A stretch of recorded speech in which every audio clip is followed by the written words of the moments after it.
Ami Renardo, aujourd'hui je vous propose de prendre de la hauteur et ce avec le jeu Skyrise. Alors ici on est sur un jeu alliant enchère spatiale et contrôle de territoire. C'est un jeu pour 2 à 4 joueurs et avec des parties d'environ 1h30. Dans Skyrise, vous incarnez des bâtisseurs assez visionnaires chargés de développer une cité dans les airs. Avec un système d'enchères, vous allez tenter de construire des immeubles dans les quartiers les plus prestigieux, car si vous contrôlez les bons emplacements, vous allez voir votre influence grandir grâce à des cartes objectifs, des jetons octroyant plus de luxe à certains quartiers, ou encore des mécènes qui sauront vous récompenser. Et sans oublier d'être majoritaire sur chacune des îles, histoire d'imposer votre vision. Et avant de poursuivre plus loin dans la vidéo, n'hésitez pas à laisser le petit pouce bleu et à vous abonner si ce n'est pas déjà fait. C'est le meilleur moyen de soutenir la chaîne, ça vous demande juste un clic et ça permet vraiment de soutenir tout le travail qui est effectué sur le tournage et le montage. Mais sans plus attendre, voyons tout cela plus en détail. Alors, une partie de Skyrise va se dérouler en 2 aires, à l'issue desquelles le joueur avec le plus de points va remporter la partie. Chaque aire est constituée d'une succession, d'une série d'enchères, où à chaque fois ça va découler sur la construction d'un immeuble dans un quartier. Et vous allez enchaîner ces enchères jusqu'à ce qu'un joueur ait construit l'intégralité de ces immeubles de l'aire en question, et vous allez ensuite procéder à un décompte des points intermédiaires.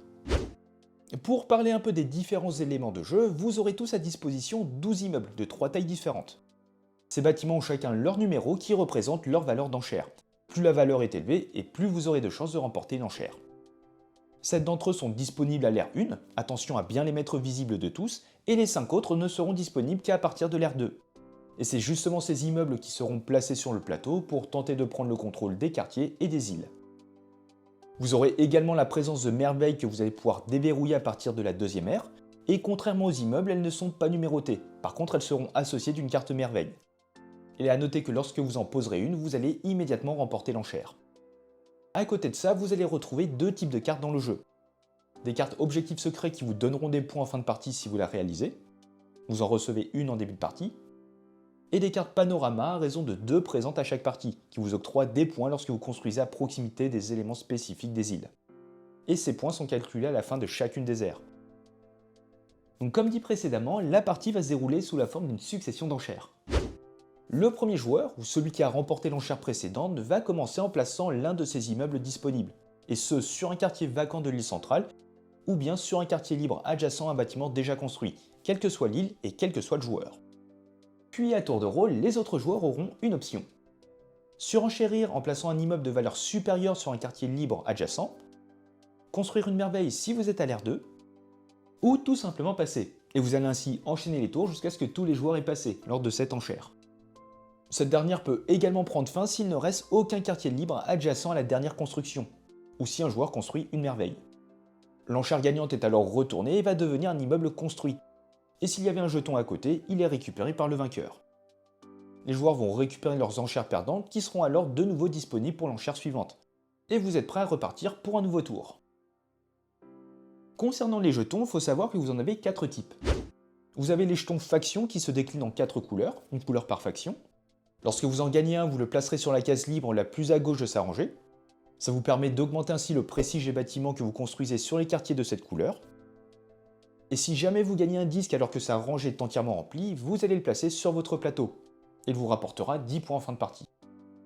Vous avez ensuite les disques joker, donc qui peuvent être placés sur n'importe quelle rangée.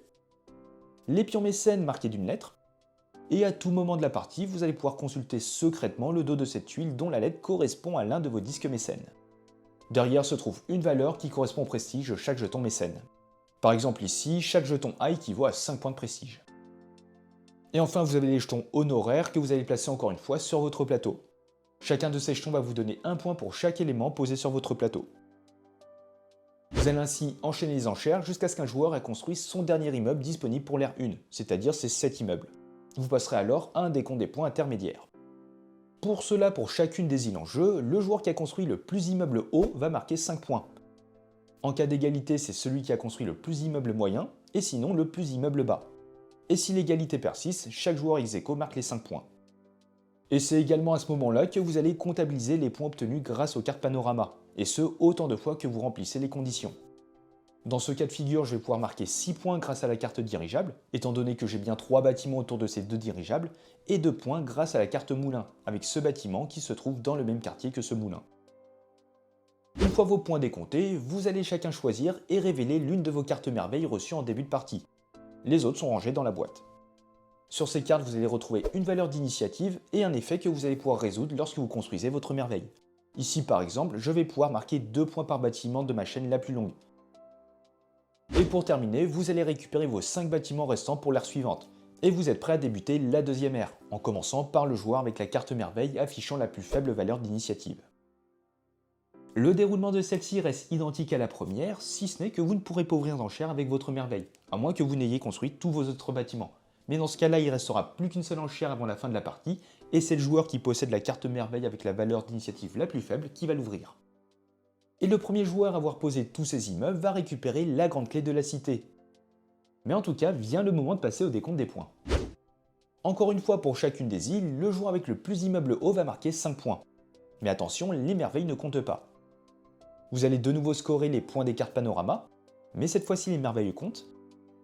Vous poursuivrez avec les points de votre objectif secret. Ici par exemple, je vais pouvoir marquer 10 points, parce que j'ai construit au moins 4 immeubles dans des quartiers bruns. Et on n'oublie pas les mécènes. Vous allez révéler toutes les tuiles valeurs de ces bonhommes, et pour chaque jeton sur votre plateau, vous marquerez les points associés. C'est également 10 points poche par jeton faction en surplus, donc qui sont présents sur votre plateau. Si vous avez la clé, c'est encore 10 points. Et chaque disque honoraire vous rapporte 1 point par élément placé sur votre plateau. Enfin, chaque quartier avec l'un de vos bâtiments vous rapporte autant de points indiqués sur vos pistes. Par exemple, chaque quartier jaune me rapporte 2 points, les quartiers verts 4 points, et ainsi de suite. Et le joueur avec le plus de points remporte la partie. En cas d'égalité, la victoire revient au joueur ex aequo qui a construit son dernier bâtiment le plus tôt. Et désormais, je pense que vous avez un bel aperçu de ce que propose Skyrise. Un jeu où il faut à la fois être opportuniste et avoir le flair. Donc savoir quand continuer une enchère si vous sentez que vous allez pouvoir récupérer un excellent quartier, ou au contraire, si vous voyez, si vous flairez que le chemin emprunté par les autres joueurs ne mène à rien, eh bien il faut savoir se retirer. Parce que toute celle du jeu va résider dans l'emplacement de vos bâtiments sur le plateau. On est dans l'immobilier, donc les 3 règles les plus importantes sont l'emplacement, l'emplacement et encore l'emplacement. Et cela va se traduire par récupérer, marquer des points grâce aux cartes, donc votre carte objectif et les 2 cartes panorama, sans oublier les petits jetons de faction qui vont pouvoir octroyer, donner encore plus de prestige à certains des quartiers, ou encore les jetons mécènes. Et bien sûr, j'allais oublier, vous avez également les majorités sur les différentes îles, histoire encore une fois d'imposer votre vision. Donc sur le papier, il suffit juste de se placer dans les quartiers qui cochent un maximum de cases. Mais bien sûr, plus facile à dire qu'à faire, parce que vos collègues, ils vont se battre pour ces places. Et c'est là où vient toute la tension du jeu. Alors les amis, quoi de mieux que de se retrouver pour quelques tours afin d'avoir un meilleur aperçu du jeu. Ici on est sur une configuration 3 joueurs, ce qui sous-entend qu'on a mis à disposition 3 îles sur le plateau. En fonction du nombre de joueurs, on a préparé un certain nombre de jetons de chaque type qu'on a disposés dans chacun des quartiers. En haut vous avez les mécènes avec un jeton valeur qui leur sont attribués. On a la carte contrôle des îles à la fin de chacune des aires ainsi que les 2 cartes panorama. On va ainsi pouvoir marquer 3 points par lac bordé par au moins 3 de vos bâtiments. Et ici, 3 points également par pont reliant 2 de vos bâtiments. Donc, par exemple ici et ici, avec le pont à ce niveau-là. Les joueurs ont chacun récupéré une carte objectif que j'ai mis face visible ici pour l'exemple, ainsi que 3 cartes merveilles qui vont pouvoir débloquer lors de l'ère 2. Chacun a récupéré ses 7 bâtiments disponibles dès le départ, et les 5 autres qui sont couchés à ce niveau-là. Et quoi dire d'autre, je pense qu'on est à peu près tout bon. Et sans plus attendre, on va démarrer ce début de partie en commençant par le premier joueur qui est le joueur rouge. Premier joueur, deuxième joueur et troisième joueur.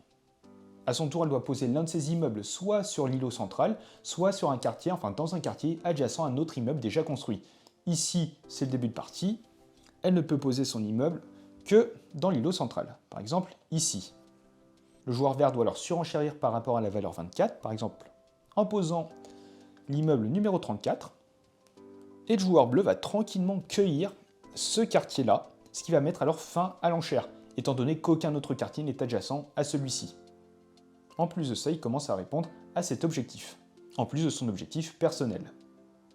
Fin de l'enchère, le joueur bleu retourne son bâtiment et va récupérer ce jeton de faction, qu'il va devoir poser à ce niveau-là. Même couleur. Désormais, tous les quartiers blancs lui octroieront 3 points de prestige en fin de partie. Les autres joueurs récupèrent leurs immeubles. Hop. Et on est reparti pour un tour en commençant par le joueur bleu. Celui-ci a désormais la possibilité de soit débuter sur l'îlot central, soit sur ce quartier jaune ici. Et c'est d'ailleurs ce qu'il va faire.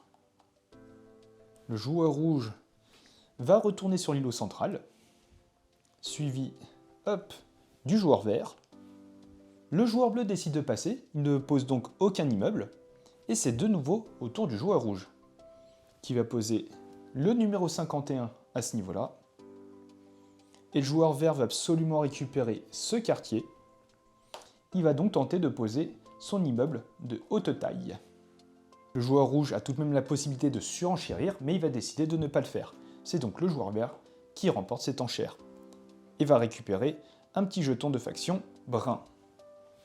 Hop, chacun récupère ses biens.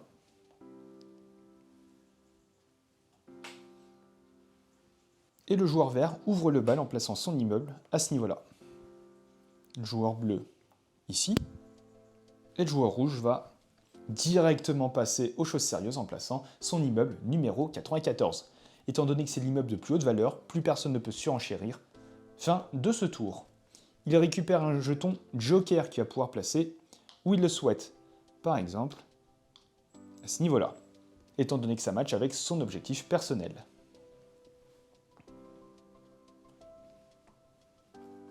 Le joueur rouge se met à ce niveau-là, suivi du joueur vert qui va tenter de prendre possession de ce quartier jaune. Le joueur bleu monte un peu les enchères hop, en jouant le 73. Le joueur rouge va jouer le 83. Le joueur vert décide de passer, et de même pour le joueur bleu. Hop, chacun récupère ses immeubles.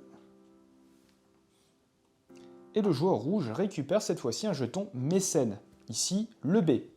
Il a désormais de la possibilité de consulter secrètement la valeur du mécène B, qui est de 8 points. Ce qui fait qu'en fin de partie, chaque jeton B va rapporter 8 points au joueur. On continue à ce niveau-là. Le vert va jouer ce bâtiment, et le bleu va jouer le 91 ici. Plus personne ne peut surenchérir, c'est la fin de ce tour.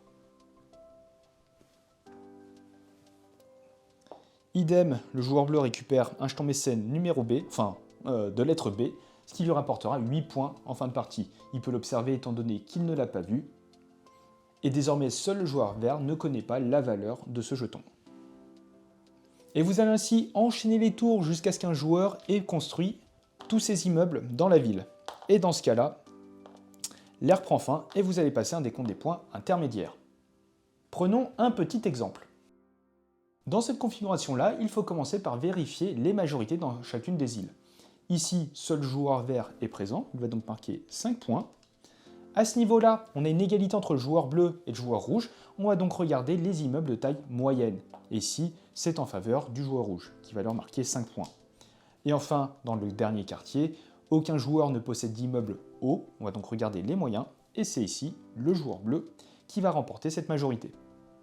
On va ensuite vérifier les conditions des cartes panorama. Donc ici, j'ai fait en sorte que seul joueur bleu pouvait répondre à ces conditions, histoire de vous montrer un petit exemple. Concernant les lacs, ici, le joueur bleu va marquer 3 points, étant donné qu'il possède au moins 3 immeubles qui bordent le lac. Hop, 8 points. Et ici, de nouveau 3 points avec ce pont et ces 2 immeubles. À ce stade-là, les joueurs ont la possibilité de choisir une carte merveille. Hop, et d'associer ce bâtiment. Et vous pourrez ensuite passer à la deuxième ère. Et du coup, lorsqu'un joueur pose ce bâtiment, il va pouvoir réaliser l'effet de sa carte. Donc ici, par exemple, marquez 2 points par disque mécène que vous possédez. Ces disques-là. Et vous allez de nouveau faire la même chose durant la deuxième ère. Et dès qu'un joueur a posé tous ces bâtiments, donc en débloquant cela, vous aurez le droit à une dernière enchère. Et vous allez ensuite passer au décompte des points. Donc vous allez recompter ces points-là. Donc la carte contrôle des îles, les 2 cartes panorama, les points de vos cartes objectifs, donc 10 points si ici vous avez au moins 4 bâtiments dans des quartiers blancs. Il ne faut pas oublier les mécènes, donc par exemple ici le joueur bleu possède un jeton du mécène B, ce qui va lui rapporter 8 points, 5 points avec le jeton A et 4 points avec le jeton D.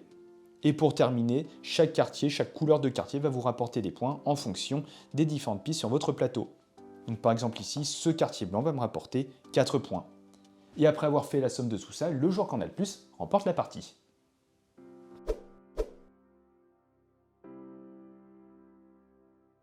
Et voilà les amis, c'est la fin de cette vidéo. N'hésitez pas à me dire ce que vous en pensez dans les commentaires, peut-être pour le comparer à son petit frère Nocturne du même éditeur. Mais dans tous les cas, si le jeu vous a plu et que vous souhaitez soutenir la chaîne, eh bien vous pouvez utiliser le lien qui est en description. Et sur ce, portez-vous bien, on se dit à la prochaine. Ciao!